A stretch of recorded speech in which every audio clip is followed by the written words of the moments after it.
with the Thunder. You know, you want to see Chris Paul on a contender and a chance and an opportunity to go win. And I mean, if I'm Philly, I'm screaming for a chance to get this done.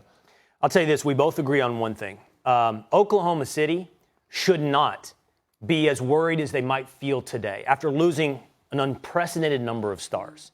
KD, Russell Westbrook, James Harden. Stephen A. saying he's never seen that level of talent accumulation result in 0 titles at the top of the show, talking about the job Sam Presti's done.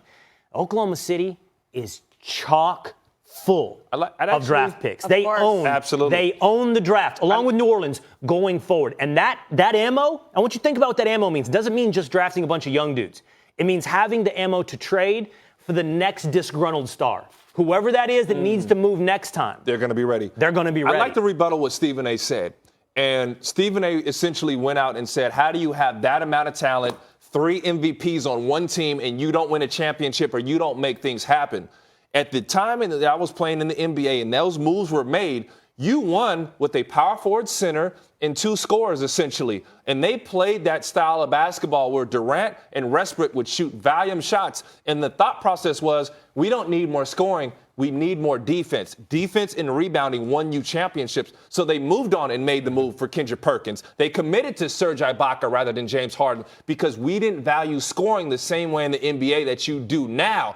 Now that you look back, they were obvious mistakes. Golden State opened up. They showed us we can win with versatility and 3-point shooting. So if I'm Sam Presti, I have faith in Oklahoma City the way they drafted. I mean, Durant, Harden, Westbrook, Jeff Green, these are all guys, homegrown talents in which they had drafted and done well. I love what Oklahoma City's done, and I get the mistakes.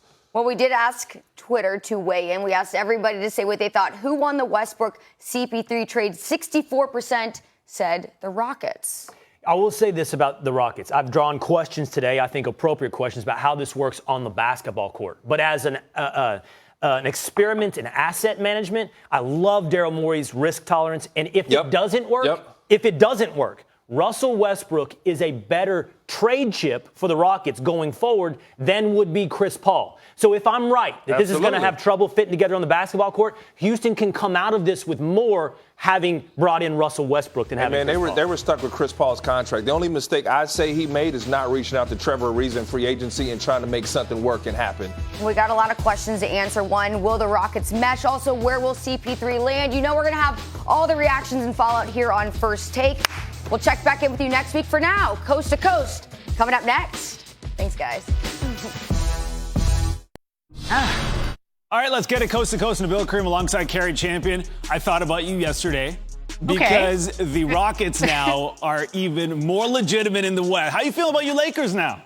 I feel fine. I still feel fine about my Lakers. I'm not concerned at all. And you know why? Why? Because I am a hardcore fan and a fanatic. So let's start the show, shall we? Let's do it. We going coast to coast. We going coast to coast. Getting the deal done. Woj takes us through why the Westbrook trade came so quickly. Plus, making a new duo dynamic. What the Rockets need to do to create chemistry between Brody and the Beard. And will Melvin Gordon be the next Le'Veon Bell? You got to hear what he's planning on doing.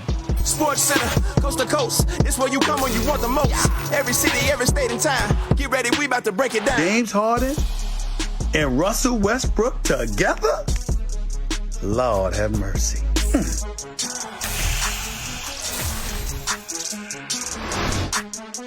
Caught up from Wimbledon. We already know Novak Djokovic is in the final. We'll get to those highlights in just a moment. But Nadal, Federer, that one going on right now. This could be a classic. Anytime these guys get together. First serve of the match, Federer with the ace. Nice start for Fed. Later in the first set, it's tied at 1. Federer